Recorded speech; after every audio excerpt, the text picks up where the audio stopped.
And here we are. Welcome to Racehouse with Darren and Joe. It is Dutch Grand Prix weekend, and we'll be looking forward to it. It's going to be a wet one, Darren.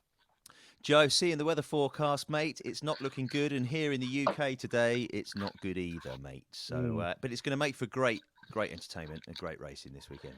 But I love these kind of races when it's wet because you get the guys further down the field. They have a chance to actually get some podium places now. The McLarens, the Ferraris, when their strategy is on form. But certainly, I think Aston and McLaren might be able to pick up some points here. Well, buddy, McLaren have been phenomenal the last four races, coming Mm. from where they've come from nowhere at the start of the season. I'm actually fingers crossed that at some point somebody is actually going to beat Max, but who it's going to be, I'd love to see it be McLaren. I'd love to see it be Mm. Alonso with Aston Martin. Can you imagine McLaren winning at the Dutch Grand Prix? I mean, it's orange, it's papaya, it fits, but I mean, if it's not Max, it's going to be a riot. I mean, but can anyone beat Max? I mean, um, you know, the car is still so fast, but people are closing in, I think. Okay, well, as Brits, we're always going to follow the Brits as much as Yeah. possible. As Formula One fans, I've actually got a theory on this. Of course, I want to see somebody beat Max. Of course, I want to see another team win. But actually, we're getting to this point where it just seems impossible for that to happen. And in years gone by, so when McLaren in 1988 won, was it 15 out of 16 races or something? Mm. Um, somebody's always been. If Red Bull win every single race this season, we're going to see history. Now, are we going to And look who back was on? that in the 80s? Was that Senna? Well, Senna and Prost for racing for McLaren, Ah, but okay. Ferrari won one race. Wow. Yeah. So Answers on to a see, postcard, whoever that yeah, was. Let us know who that was. yeah, Ferrari, yeah, okay, yeah. So Wow. I'm going to go Gerhard Berger is my guess, but I Okay, can't that's a remember. good guess. Yeah. Put some money on that. So so yeah, I there's a bit of me now that actually wants to see history being made and see Red Bull win every single race. There's also a massive part of me that desperately wants to see Red Bull being overthrown, and ideally on pace and race pace. But I think it's going to be unpredictability, and with rain this weekend on a really windy circuit in the sand dunes, there's a chance. There's a chance. I mean, talking about on the sand dunes. I mean, you've been to Zandvoort. Yep. You've seen it. You know it's a bit of a nightmare to get in and out. Is that right? How do you get Well, in to the place? it's right on the beach, and because it's literally built into the sand dunes, it's so tight you can't take your cars in there. There's no space for parking, so not like Silverstone where it's really open. So you end up having to park a good mile away, if not two, when you're working there. So as a fan to go Mm. there, I'd say stay at just get public transport in. So we park up, and then it's about a mile walk down the beach. And on a sunny day, mate, it was just, well, when I was there 2 years ago, it was just glorious. And have a little ice cream on the beach, go and watch a bit of Formula One, and Well, happy days. happy days, but the forecast does look. I mean, on the weekend it looks like thunder and lightning and heavy rain at the moment. Oh no. So no sandcastles on the beach, I fear. And there's beach clubs all the way down that front, isn't Oh there? yeah. So yeah, they're going to be taking a hit as well, which is a real shame. Um, Yeah, it makes such. Well, it's just so different to any other race, and having not been at Zandvoort for so many years up until 2021, I hope it stays on the calendar for decades, buddy. It's so different to any other track. well, the banked corners are insane as well. Tell us more about that. So where I was on turn one, where we had Paddock Club 2 years ago. It'll be there again. On Tiger Corner, which is slightly banked. Then you go round to turn three, which is a left-hander, which is much more banked, quite a slow corner. And then the last corner is it's like an oval circuit, really. It sweeps right round at full speed. So, to see those cars banked at top speed, you don't really see it in Formula One. You see it in IndyCar in the oval circles. But again, it makes it unique for Formula One. Turkey has a banked corner, doesn't it? When was the last time there was a race in Turkey? Yeah, but there had been until a few years ago. But I'm gonna I'm gonna be honest with you. I can't remember, so you've got me on that one. So I'm gonna have to look that one up. I I think it's know quite that a long sweeping bank from what I right. remember. Right. Well, I need to see that. And of course, when they were racing in Indianapolis, they had the inner circuit, which was like a normal Formula One track, but then they used two of the corners, well, one of the Yeah, corners as the final corner. I'm going to check out Turkey because you've got me on that one. I But may the be other thing, wrong, but I remember seeing it. I think so. well, Maybe. I think they were working on a track in India as well, and I think they were looking at banking for that. But yeah, that's something to look up, mate. That's the point of why we're here, is to learn more. It'd be great to add them all back to the calendar. We end up with 35 races. I mean, there are so many tracks out there. I mean, people don't know that Dubai has I think, is it a grade one? They call it a grade one track, which is suitable for Formula One. But Abu Uh-huh. Dhabi kind of got there first, I think. So that's why it's in Abu Dhabi. But yeah, no, it's looking for. I'm looking forward to seeing the Dutch race again and seeing what happens. Hopefully, I like the rain. I mean, I don't like it as much as the time that you were in Spa when you saw like 2 laps because it was torrential. But Yeah. and it's not fun for the fans when you're out there in the grandstands, pouring rain. It's not fun, is it? You got nowhere to go really, and It's it it's actually terrible, mate. I'll be honest with you. Like, lots mm, of the grandstands have covers on, so if you've got a covered grandstand, great. Lots of them don't as well. Or if you're just stood on the banked grass with a general admission ticket, mm. really you've just got umbrellas and you hide and you go for it. But you're watching Formula One. It doesn't Well, get any better.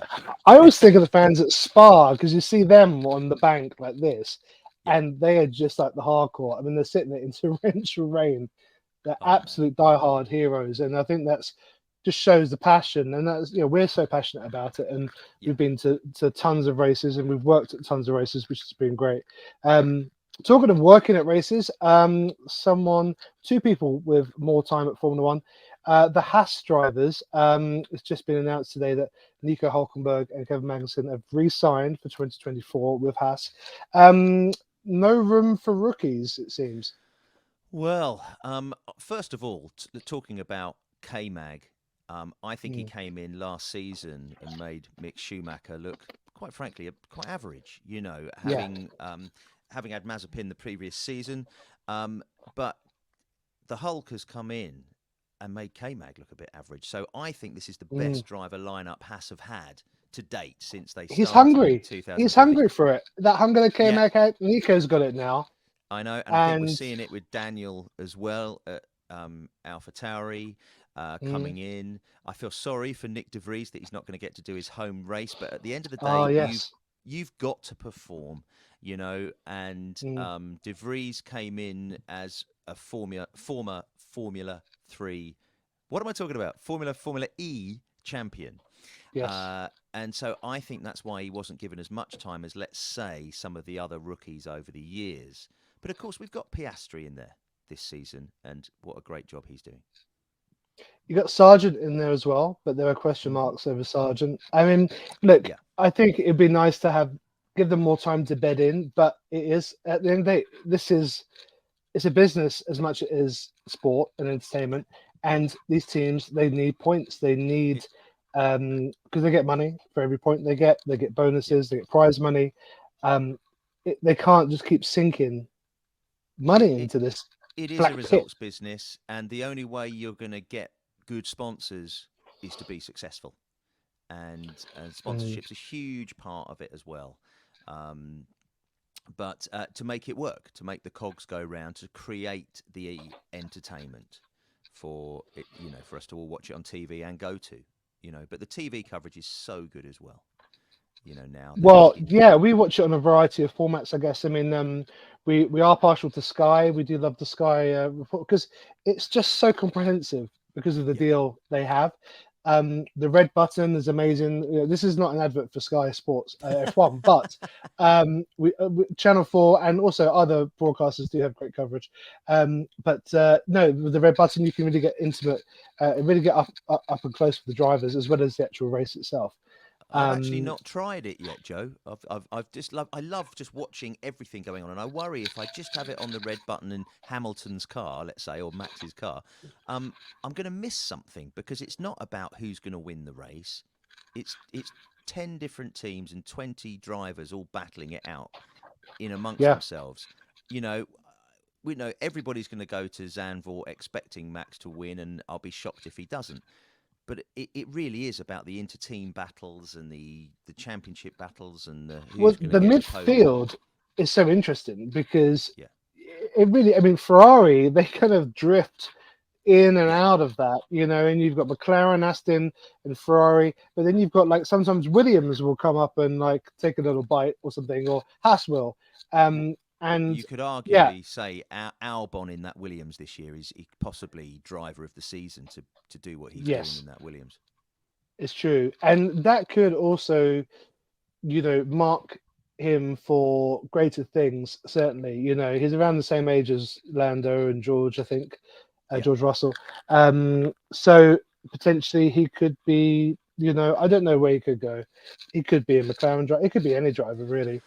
Well, he's But obviously been in Red Bull already, and it was too early for his development, and got dropped again, and arguments of not having enough time to bed mm, in. But I think he's got a long, potentially good Formula One career now, and in a car mm, where he can show his skill in an average car. yeah. Well, that's the thing. It comes back to money and what they can spend. And, everyone says, oh, if I was in a fast car, I could do that. I mean, look at Lewis. I mean, it's not going to be his season. He's not going to win the championship this year. I think No. probably Max, unless there are no catastrophes, Max is probably on course to win this one. Lewis hasn't signed his contract yet. There've been talks about ambassadorships and things and 10-year deals and things.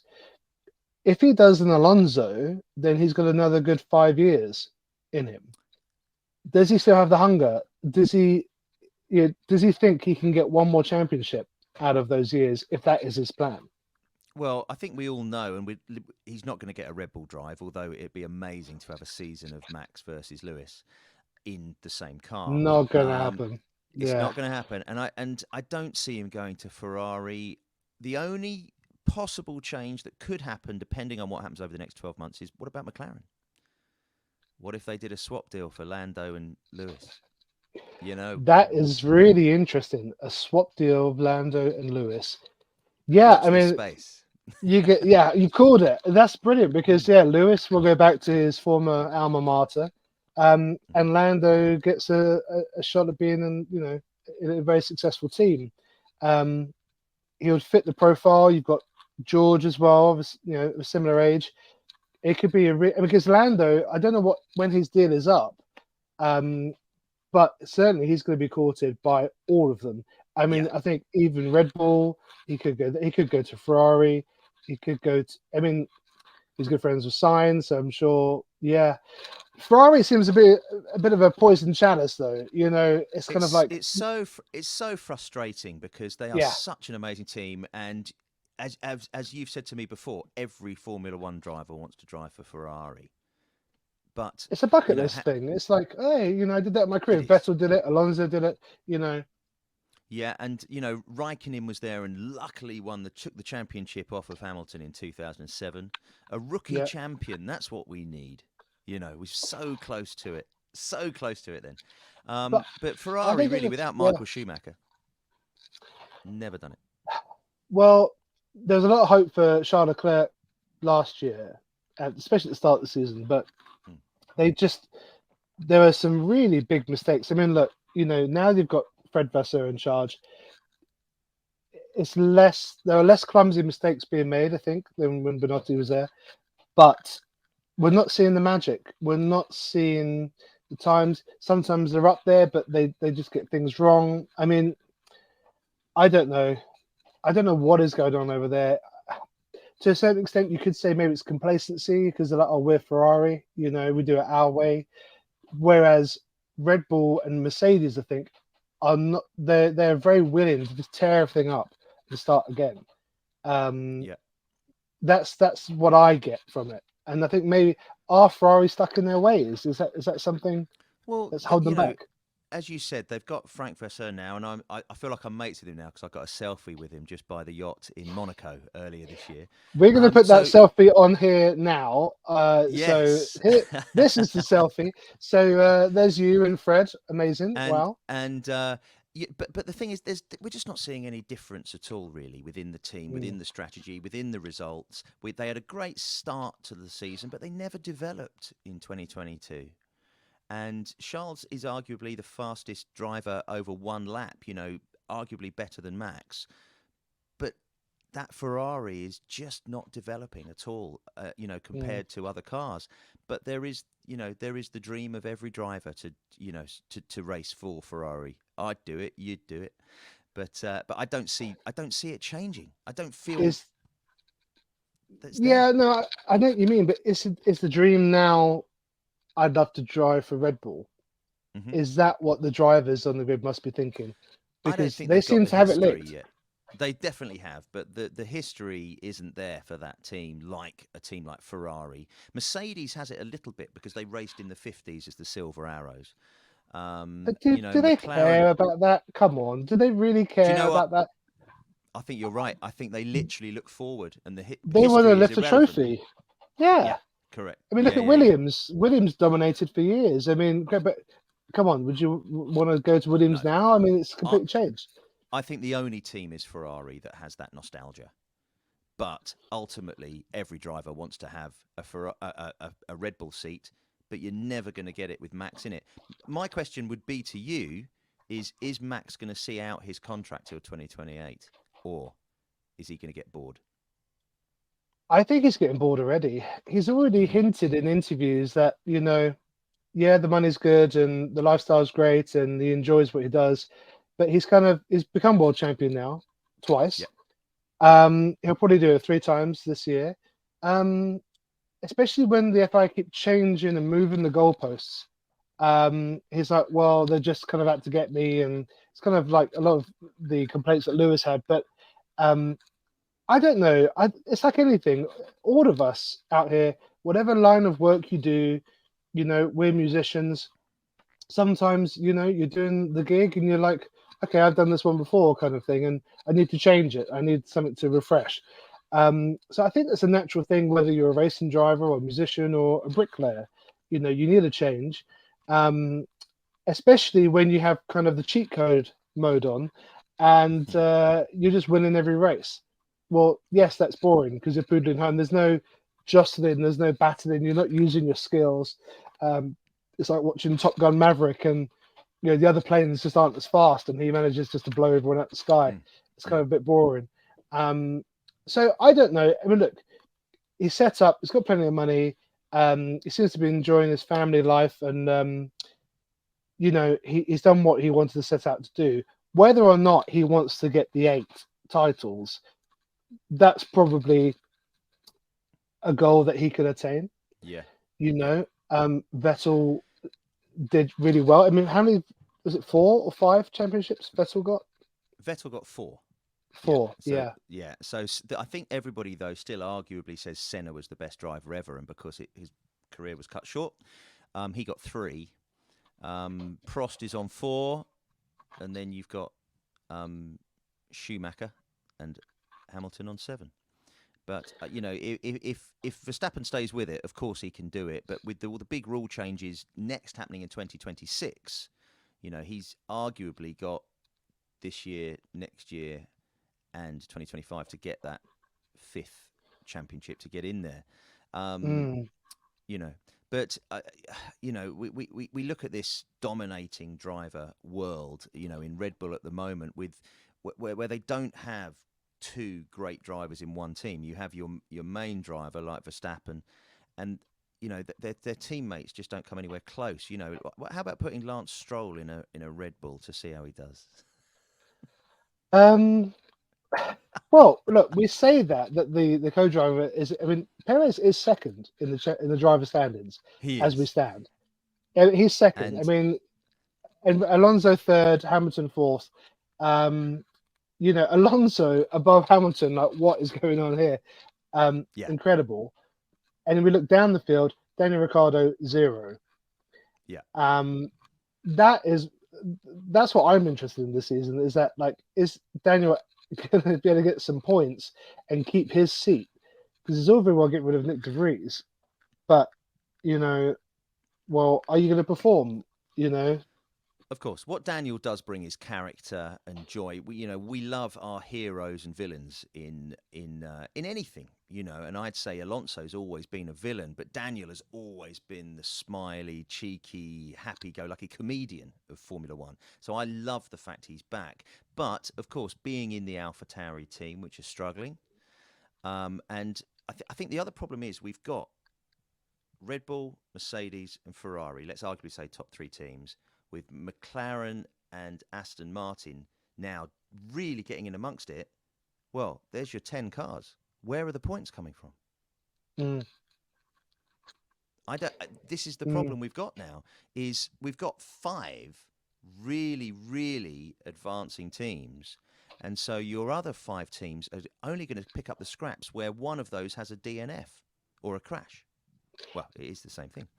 Well, and do you know what? We have talked so much about teams. We've not mentioned Alpine once, Well, you're right. which is I forgot about Alpine, and I think it's because well, you got two French drivers now. It's a French outfit, um, but it hasn't really translated to much success. Ocon has done well. He's had moments of brilliance, I think. Yes.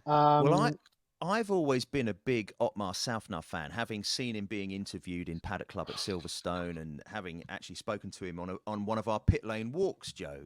mm, I've loved the guy, but he left Racing Point once it became Aston Martin and moved to Alpine, and it's just not happened for him. And for him to be essentially sacked at the last Grand Prix, mm. I was shocked at that, really disappointed. And Alan Pomain, that's been there for 30 years as well. So Alpine, I think, are in turmoil. But of course, they've just been a major stake of it's been bought out by Ryan Reynolds, bringing sort of Hollywood and that Netflix Mm. world even more into Formula One. I don't know. Yeah, all right. I like Ryan Reynolds and his movies, but I don't know if this is where this is going, really, especially with a team like Alpine. I love the Wrexham effect. This summer, actually, on my way to Liverpool, I went to Wrexham and checked out the ground. It was all closed up, but I looked into the pub there. Um, Hmm. what it does, it brings eyeballs and it brings new fans. So they're going to sell more shirts, more caps. They will get more fans. Jeremy Clarkson is kind of now a bit of a de facto fan of Alpine because they're based in the Right. Cotswolds down the road from his farm.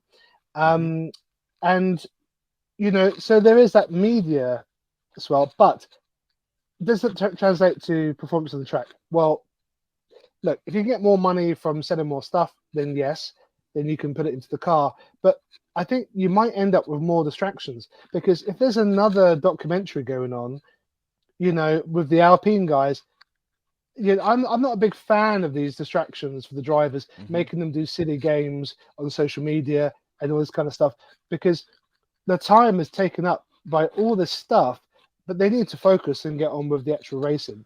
And that's the Well, difference between the fans who love the racing and the fans who come in through the media, Drive to Survive and social media stuff. So it's probably two camps. It's pretty unfair to have a go at that side, but I think it might be a distraction for those guys. I've loved, first of all, Drive to Survive. I've loved watching the series now. We've had 5 series of it so far. Mm. I think it's been brilliant, and both you and I, Joe, have watched them filming it as well in the paddock Yep. and so on. But it's gone to another level now with Ryan Reynolds. But it's also gone to another level because at Silverstone there was Brad Pitt driving a Formula One car at the back of the grid, Yes. and pit garages in the pit lane, and I'm there as a loving watching all this happen. You're on a movie set, you're at a Formula Yeah. One track, Yeah. you're seeing it, like what it's. I don't know what's going on, but I worry like you that at what point does it crack? And the sport that I've loved and Mm. watched, I've not missed a race since 1986 to sit and watch. And I loved it then. I've loved it. I love it now. It's bigger than it's ever been. It has its dips, peaks, and troughs like everything. But it's gone stratospheric, and at some point it's got to be a distraction. But going back to Alpine, they're just not doing what they promised. 100 race plan. Well, they've got to scrap that 100 race plan and really sort of knuckle down to having a one race plan at the moment, Yeah. because they're just not where they should be. And actually, Ocon and Gasly for me is another great driver lineup. That are equal. I suppose there are a Yeah. few, Lando and Piastri. That's equal. Um, Arguably, Hamilton and Russell. There's not much between them with timings compared to what we say about the world champions not wanting a competitive uh, team partner like Verstappen and Perez. I think the big question here is that actually you've not missed a race since 1986. Have you watched every single race since then? Yeah, so not all of them live, but there's been a times where I've been on an aeroplane or on stage where I've not been able to watch it live. So I will literally watch it as soon as I possibly can, avoid all media and watch it as live. But I've And not sat avoid and watched me just the races. recently as Yes. well. Do not WhatsApp me, Joe, whatever you do. Yeah. But I can. But I know on that Abu Dhabi 2021, of which you were there, I was actually doing pantomime in Poole in Dorset. Mm, And I sat and watched the first half of the race live, and then we had to go and do a show, and came back, and of course sat and watched the rest of it afterwards and what pandemonium. unfolded. But of course, so didn't see it live. But I did miss what happened. I did. Nobody told me, but I watched it Oh, that's about an hour good. and a half later. Yeah. Yes, yeah, thank God. By the time you You watched it, know. I was still crying on the way home, I guess. Oh Yeah. man. But like you, it comes it's funny because McLaren is just down the road here in Woking, near where I'm from. But like you, I've always actually supported the British drivers. So, Yeah. if they went to Alfa Romeo, I would Hmm. probably end up supporting Alfa Romeo. So that's an Yes. interesting question, for everyone watching. Do you support the team or do you support the drivers? And like a football player, when they defect from Chelsea to Man City or something, do you follow the team? Well, no, you stay with your team, don't you? And you kind of expel the player. You're like, oh, okay, see you later, you traitor. But the Formula One, I think it's quite different. You can have two or three teams that you support. Yeah, definitely. For me, Williams and Mansell, when I started watching it, and Mm. he came to Williams, and then, of course, Damon Hill won his championship in '96 with Williams. So it was Williams for me all the way, and not McLaren at all. But then when David Coulthard, as a Scot, I'm not a Scot, but it's still British, um, he, I started to warm to them a little bit away from the Senna Prost era. And then, of course, Hamilton. So McLaren and Williams I have such a soft spot for because of the 80s and 90s and Mm. 2000s. So now where we've had Mercedes come in with Hamilton, you then warm to that as well. Now we've got Norris back at McLaren as well. I'm warming to that. So I wonder what I'd be like with Red Bull if we had a British driver in there. Not not that I can see it happening. Mansell at It, Ferrari for a season, So I definitely follow the drivers for sure. And then when they've been at a team, I then have a warmth for that team. That's how I I think would be. that's a But I'm sure really everybody's different. good way to put it. I think, yeah, everyone is different. Some people are diehard supporters of one team, but I think it's the driver. People like the drivers, and it's certainly now more with the age of social media and podcasts and all the media stuff. They've become real stars and even bigger than they were. I should put a shout out to Jenson Button as well, who was at Oh, McLaren, because yes, of world course. world champion as well. Although was that Mhm. Braun? He was Yes, so that was 2009. pre So Mercedes. uh, Yeah. yes, Ross Brawn bought out the Honda team Yes. formerly BAR, and just went straight in the start of the season with a car they didn't even know was going to be competitive. And a total joy in a way, I suppose, like Aston Martin this season. We didn't expect them to be Mm. competing for podiums, but Brawn, bang, went out and won.